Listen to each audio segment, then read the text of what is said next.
Sometimes truth really is stranger than fiction. Today, we're diving into a true story from Reddit where someone shared an experience so gripping, you won't believe it's real.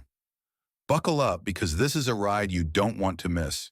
These stories are nice to watch or listen to while you are studying, sleeping, or just relaxing.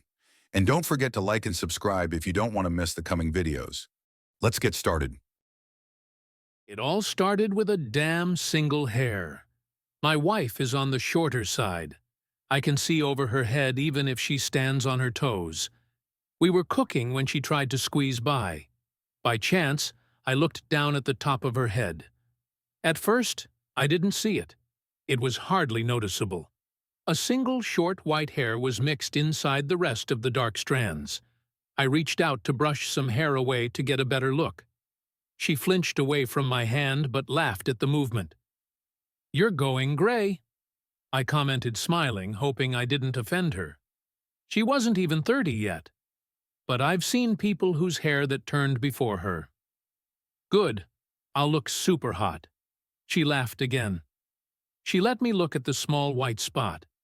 It was short with a slight bend, and thicker than a normal hair. I reached over to take it between two fingers, ready to pull it out. She elbowed my chest, getting away with her first gray hair intact. "Let it grow longer. I like it." I raised my hands, showing a truce. If she wanted to let it grow, I didn't care either way. It was just a hair. We got busy cooking dinner and I forgot about it for a few days.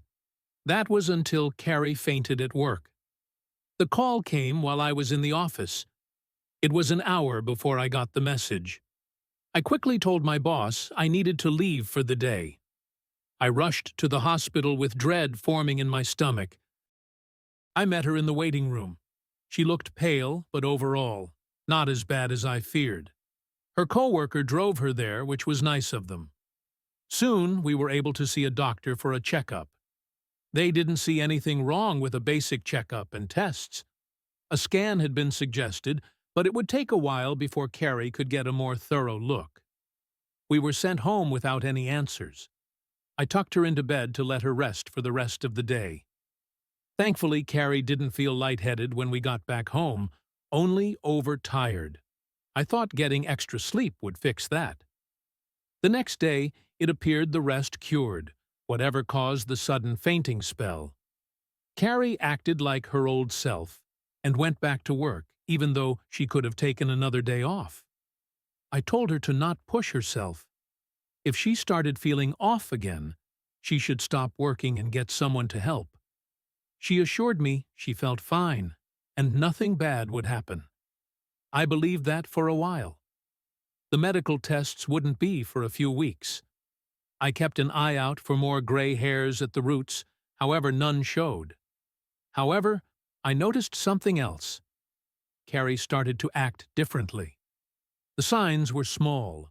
She would pause for an extra few seconds, trying to think of the next word she wanted to say. I figured she was just having issues, sleeping. The concern came when her eating habits changed. Carrie had always been a picky eater. That was fine. We worked around that. One night I came home to see the food I had bought for myself gone. I wasn't upset, just confused. It wasn't like her to devour frozen meals, and yet she had doubled what she ate without gaining weight. Instead, it looked like she had been losing some. I brought it up to her, and she just brushed it off, commenting she always ate more when the weather got colder.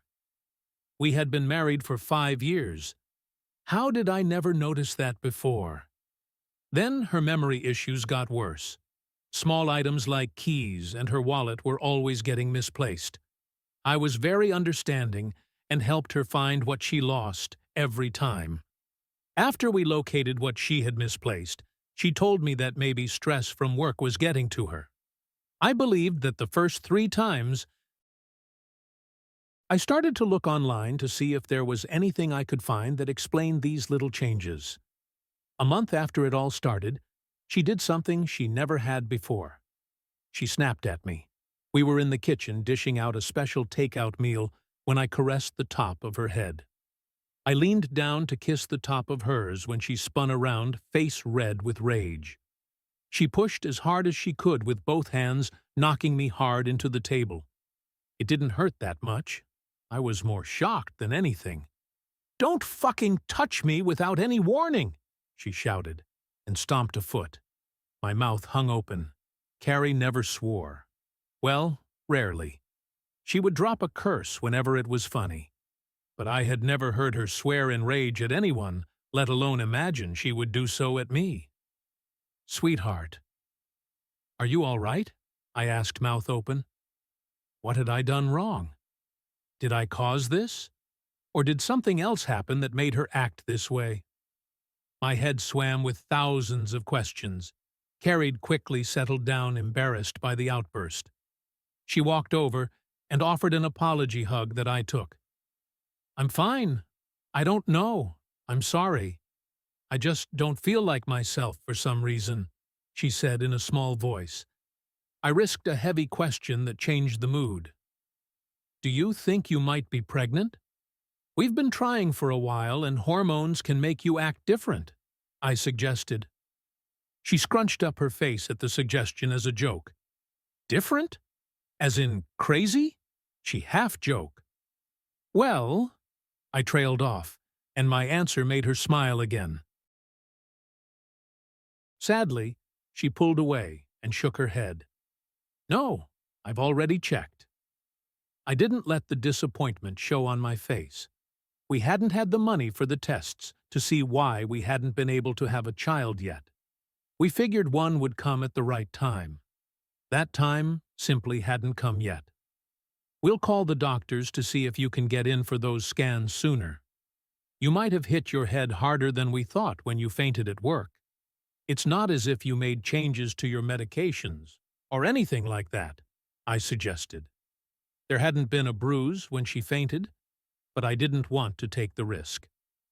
An odd expression came over her face as she chewed on the inside of her lip. Carrie had something she wanted to tell me, but was too embarrassed to do so. It took a few minutes and some joking threats of eating her dinner for her to open up. I took some of these Asian pills I bought from the gas station. They're supposed to help with a lot of things, like those weird energy drinks you can find. I frowned, concerned over this new information. "Do you have the box still? We can look up to see if anyone else has had the same issues." She shook her head and sighed. Number it was like 2 months ago, if not longer. I took 3 and then tossed them out because they made me feel lightheaded. I don't know what they were called, and the gas station stopped selling them. Well, that sucked. She didn't remember enough to track down these mystery pills. At least we had something to bring up when we saw the doctors next. Or so I assumed. I held her tight, assuring her everything was all right. Figuring out why she felt so odd lately wouldn't be a big deal. That it would just take time. I was unaware time is what we lacked. A few days later, Carrie skipped work and stayed in bed. I offered to stay home, but she talked me into going to work. However, I left my shift early to find her in the same spot I had left her. Dark bags were under her eyes, even though she rested all day. I got her dinner and begged Carrie to go to the hospital. Somehow, she talked me down and promised to go in the morning if she still felt tired. The meal woke her up a little. I climbed into bed next to her, and we watched a bit of TV before both falling asleep. That night, I woke up in the dark to hear her moving in her sleep. I turned on the bedside light, and she flinched away from it. Her hands went over her eyes as if the brightness hurt. "Do you have a headache? Can I get you something?" I offered. "Migraine. Yes, please." "It feels like pressure." Her voice was low and weak. I got up and put my cell phone in my pajama pants pocket. Depending on the next few minutes, I would call for an ambulance. I got her a glass of water and some aspirin I helped her take. Her body felt far too thin. How had she lost so much weight without anyone noticing? While keeping her upright with a hand on her back, I spotted that single white hair growing out of the top of her head. I had forgotten about it. An urge to pluck it came over me.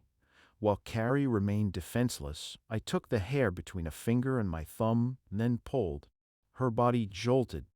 Instead of normal hair, it appeared like I had started to pull out a thread that started to get thicker. Her scalp bulged a little from what was under the skin, making my stomach churn. Unable to help myself, I kept pulling. Slowly but surely, the long white thread came out, growing thick and thicker as more came into view. Her body twitched and her eyes rolled back. I knew this was hurting her, and yet I couldn't stop. Wrapping the exposed thread around my hand a few times, I took a good hold of it with the other and pulled as hard as I could. White liquid pooled out from around the wound. I heard a soft pop as the end of the white wriggling mass came loose. It moved on its own, the end as thick as my finger. I could have sworn I heard it scream in the dim light of the room. Carrie had stopped moving, her body limp, but somehow a dazed smile was on her face.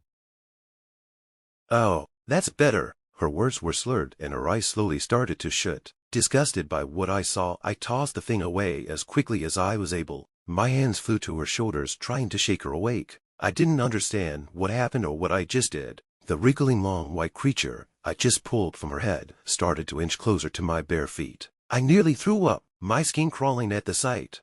I might have been able to handle myself if what happened stopped there. Quickly my deepest fears came to light as more small white hairs pushed through Carrie's dark strands, moving on their own, looking for a new host. Just one of these things was enough to nearly make me lose it. Seeing so many caused my brain to shut down. I hate myself for what I did next. I turned on my heels, fleeing the house, leaving my wife behind. I know I called 911, but had no memory of what I said. Police and an ambulance showed up. A lot of questions I did not have answers for were asked. I sat in the back of a police car, letting people speak to me, but not hearing a word. At some point, another car pulled up. A black one with a very plainly dressed man got out. He took some officers aside and spoke with them. Had someone called a lawyer for me? Did I need one? I didn't care enough to ask. The officers came back and asked if I could speak with them at the station. I numbly agreed, but asked about Carrie. They said nothing and just ushered me away. I spent the night at the station, going over what I had seen in detail with someone who didn't bother to write anything down. In the morning, I was free to go, but not a soul had told me about Carrie. When I asked, the officers gave a strained look and asked who that might be. I felt like I was going crazy. I demanded information about my wife and caused so much trouble they almost locked me up. A bomb was dropped on my world. They claimed I was never married, and I arrived that night because of a random arson attack on my home. These officers were bad actors. I knew they were lying, but they refused to drop the new story. I called in a favor, and a coworker drove me to my place. The street was swarmed with firefighters finishing putting out a blaze. I stared in sheer shock, realizing they kept me at the station all night so they could cover all this up. Who was they? I don't have the slightest clue. No matter who I spoke to, those people had reached them first. In stressed tones, they claimed to not know who Carrie was. This couldn't be happening. I didn't understand how things went wrong so fast. I called and called, praying anyone picked up the phone that knew her. Soon, my calls and any attempts at contacting her family were blocked except by one person. Her mother answered the phone. At first, she didn't speak, and I didn't think anyone was on the other end of the line. Was someone else there with her? Or did she just not want to speak with me? Please stop trying to contact us. We don't know who you're talking about, she said in a low, strained voice. I still have photos of her on my phone, photos of us together. Please, tell me what's going on. I begged. She was also a victim here. I didn't want to get angry at her. I just wanted answers. That's AI is getting good nowadays, she said, but didn't sound sure of her statement. Please, I loved her as much as you did. At first I thought the line went dead. After a full minute she responded, whispering so low I barely heard her. I did love her. So much. But I need to think of my family. I lost a daughter. I refuse to let them take anyone else. She swiftly hung up the phone and then blocked my number. I knew I would never hear from her again, no matter how hard I tried. If I did press the matter, I endangered everyone Carrier ever cared about. Right now, I'm staying in a hotel using the last of my savings. My family has offered to take me in, to get help, to try and live a normal life. I considered taking them up on the offer. The only thing stopping me is a constant itch at the top of my head, growing more intense by the hour.